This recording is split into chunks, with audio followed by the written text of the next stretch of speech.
emosi daripada terlapor. Terungkap fakta baru, Lesti Kejora pernah dilempar bola biliar oleh Rizky Bilar, sering mengalami KDRT. Saat itu, Rizky Bilar emosi dan marah, kemudian melempar bola biliar. Saat melempar itu, Rizky Bilar terpeleset sehingga bola tidak mengenai istrinya. Fakta mengejutkan ini diungkapkan oleh Kabid Humas Polda Metro Jaya, Kombes Endra Zulpan kepada Kompas.com pada Rabu 5 Oktober 2022. Zulpan belum dapat menjelaskan secara terperinci kapan peristiwa tersebut terjadi. Lesti kemudian melaporkan KDRT yang dialaminya setelah kembali dianiaya pada Rabu 28 September lalu. Terlapor berusaha mendorong korban dan membanting korban ke kasur dan mencekik leher korban sehingga korban terjatuh ke lantai. Kejadian tanggal 28 September itu bukan pertama kali dialami Lesti Kejora. Ia sebelumnya sering mengalami KDRT, namun puncaknya pada tanggal 29. Lesti sudah tidak tahan lagi sehingga memutuskan melaporkan suaminya itu ke polisi.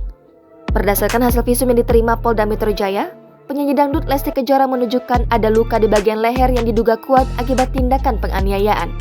Hasil visum juga menunjukkan luka memar di leher bagian depan disertai dengan bengkak, lebam dan nyeri, serta tidak terdapat gangguan fungsi leher. Selain itu, kata Zulpan, terdapat luka lebam yang diduga disebabkan oleh penganiayaan berdasarkan hasil visum. Zulpan menambahkan hasil visum tersebut juga menegaskan bahwa kasus KDRT yang dialami oleh Lesti bukanlah rekayasa. Diberitakan sebelumnya, Lesti Kejora melaporkan Rizky Bilar atas dugaan KDRT ke Polres Metro Jakarta Selatan pada Rabu 28 September malam. Dugaan penganiayaan itu terjadi di rumah mereka di Cilandak Barat, Cilandak, Jakarta Selatan pada Rabu dini hari sekitar pukul 1.51 dan 9.47 waktu Indonesia Barat.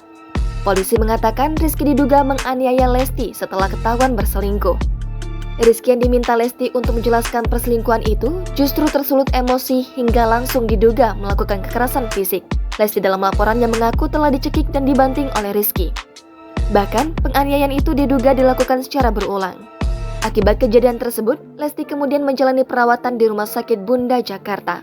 Pelantun lagu Kejora itu disebut mengalami cedera di bagian leher dan lebam di wajah serta beberapa bagian tubuhnya. Jangan lupa subscribe, share, komen, dan like ya!